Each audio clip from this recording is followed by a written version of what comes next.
नमस्ते।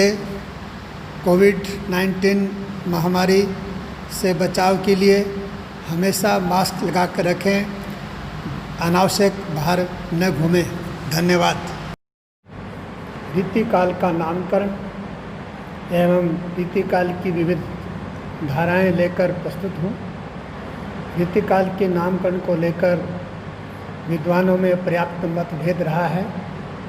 आचार्य रामचंद्र शुक्ल जी ने रीतिकाल को यह सोचकर नाम दिया क्योंकि उस समय के ग्रंथों में रीति का पालन उनको दिखाई दिया, इसलिए उन्होंने रीति की बहुलता को देखकर इस काल का नाम रीतिकाल कहना उचित समझा। इसी प्रकार मिश्र बंधुओं ने भी इसे अलंकार काल कहना ज़्यादा अधिक उचित समझा, क्योंकि उन्होंने देखा कि हर एक कवि के काव्य में अलंकारवाद है, इसलिए इसकी बहुलता देखकर उन्होंने ये नाम दिया। डॉक्टर रसाल ने देखा कि हर काव्य में श्रृंगार का चित्रण है, इसलिए इसे कला काल कह कर के संबोधित किया, क्योंकि सभी कवियों में अपनी कला की श्रेष्ठता को प्रदर्शित करने की उस समय होड़ थी।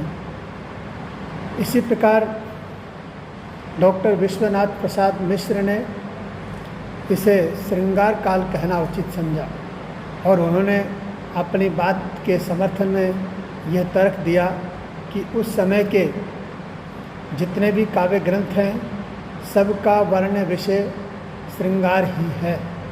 सारे रीति काव्य में श्रृंगार की वृत्ति व्यापक रूप से विद्यमान है।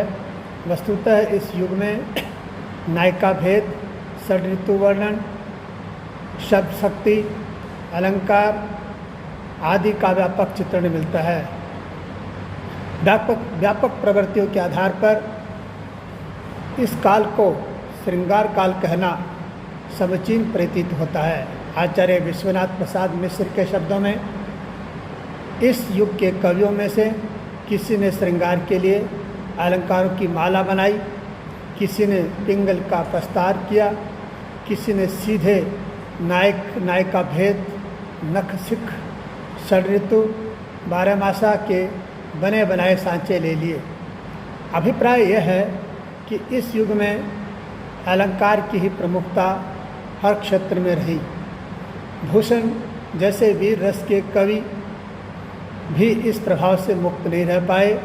स्वयं आचार्य रामचंद्र शुक्ल ने भी बाद में इसे स्वीकृति देते हुए कहा, वास्तव में श्रृंगार और वीर रस की कविता इस काल में हुई, प्रधानता श्रृंगार की ही रही।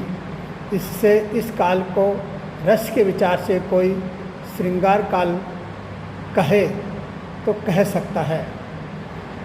इन सब निष्कर्षों के आधार पर यही कहा जा सकता है कि इस युग में अलंकरण, रीति शैली, श्रृंगार तथा कला पक्ष का स्वरूप इतना अधिक व्यापक उभरा है कि इसमें किसी के भी आधार पर इस युग का नामकरण किया जा सकता है।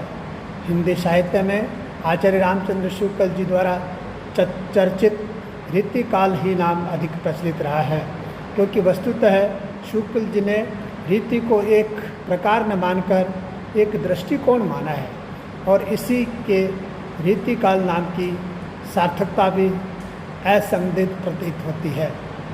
रीतिकाल में भी काव्य की विविध धाराएं देखने को मिलती हैं। मुख्य रूप से रीतिकाल में काव्य की 3 धाराएं देखने को मिलती। रीतिकाल की 3 प्रमुख काव्य धाराएं मानी जाती हैं: रीतिबद्ध काव्य धारा, रीति मुक्त काव्य धारा और रीति सिद्ध काव्य धारा। रीतिबद्ध काव्य धारा के कवि रीति की बंधी बंधाई परिपाटी के अनुसार ही काव्य रचना किया करते थे। इस बंधी बंधाई परिपाटी के अनुसार काव्य रचना करने के कारण इन कवियों को रीतिबद्ध कवि कहा जाता है। इनके काव्य में अलंकार, रस, छंद आदि की होड़ दिखाई देती है। इस काव्य धारा के प्रमुख उल्लेखनीय कवियों में देव, मतीराम, सेनापति, पद्माकर आदि उल्लेखनीय कवि हैं। दूसरी काव्यधारा है रीति मुक्त काव्यधारा। इसके नाम से ही स्पष्ट है कि इन्होंने रीति को नहीं माना, रीति की परिपाटी को स्वीकार नहीं किया, अब बल्कि स्वतंत्र रूप से काव्य रचना की। इसलिए इन कवियों को रीति मुक्त कवि कहा जाता है। हिंदी साहित्य के अधिकांश इतिहासकारों ने तो इन रीति मुक्त कवियों की काव्य मीमांसा करना ही उचित नहीं समझा, बल्कि इनको फुटकर कवियों में स्थान दिया। परंतु ये कवि नगण्य नहीं हैं। वास्तव में रीतिकाल के ही सही कवि यही हैं, ये उपेक्षा के योग्य नहीं हैं। इन कवियों में विशेष रूप से उल्लेखनीय कवि ठाकुर, घनानंद, बोधा, आलम, रसखान आदि हैं। आचार्य शुक्ल जी ने इन कवियों को रीति बंधन से मुक्त होकर श्रृंगार रस की फुटकर रचना करने वाले प्रेमोन्मत्त कवि कहा है। इनकी दो विशेषताएं शुक्ल जी ने बताई: रस, भाव, नायक नायिकाओं एवं अलंकारों के लक्षणों से मुक्त कविता। दूसरी विशेषता मार्मिकता एवं मनोहरता का बाहुल्य। आचार्य शुक्ल जी ने उपर्युक्त लक्ष्य कवियों में घनानंद जी को सर्वश्रेष्ठ कवि बताया है। हरिऔध जी ने प्रेममय, उल्लास और हार्दिक अनुराग को व्यक्त करने वाले कवियों की एक लंबी सूची दी है, जिसमें उपर्युक्त कवियों का नाम उल्लेखनीय विशेष रूप से किया है, नामोल्लेख विशेष रूप से किया है। आचार्य विश्वनाथ प्रसाद मिश्र ने उपर्युक्त विशेष उल्लेखनीय कवियों में द्विजदेव का नाम भी जोड़ दिया है। अन्य हिंदी समीक्षकों ने इस काव्यधारा के कवियों का विवेचन बड़े मनोयोग से किया है। कुछ ने तो इस धारा के कवियों का विस्तृत विवेचन भी किया है। घनानंद ठाकुर पर तो शोध कार्य भी हुए हैं। डॉक्टर हजारी प्रसाद द्विवेदी, डॉक्टर भागीरथ मिश्र, डॉक्टर बच्चन सिंह, डॉक्टर कृष्णचंद्र आदि सभी अपनी अपनी सूची में उपर्युक्त कवियों को प्रमुखता प्रदान करते हैं। इस प्रकार रीति मुक्त कवियों की कविता रीतिकाल के लिए और हिंदी साहित्य के लिए एक अपूर्व ख्याति है, क्योंकि रीतिबद्ध कवियों ने तो एक तरह से संस्कृत ग्रंथों का एक अनुवाद मात्र करने का काम किया है, जबकि रीति मुक्त कवियों की कविता उनके दिल से निकली हुई कविता है। वास्तव में असली और सच्ची कविता रीति मुक्त कवियों की ही है। तीसरा एक भेद जो रीतिकाल का किया गया है, उसको रीति सिद्ध कहा है। इसके अंतर्गत अकेले महाकवि बिहारी आते हैं। रीति सिद्ध कवि उनको कहा जाता है जिन्होंने बिना प्रयास, जिन्होंने रीति के आधार पर लक्षण ग्रंथों की रचना नहीं की, बल्कि अपने मुक्त हृदय से काव्य रचना की, परंतु उनकी काव्य रचना में रीति काव्य के मुख्य लक्षण दिखाई देने लगे, या मुख्य रूप से हम कह सकते हैं कि उनके काव्य में रीति प्रकट हो गई। बिना प्रयास किए ही रीति प्रकट होने के कारण इसलिए उनको रीति सिद्ध कवि कहा गया। और इसके अंदर मुख्य रूप से बिहारी कवि आते हैं। बिहारी सतसई का नाम विशेष रूप से इसका उल्लेखनीय है। इस प्रकार रीतिकाल में 3 प्रकार की काव्यधाराएँ देखने को मिलती हैं।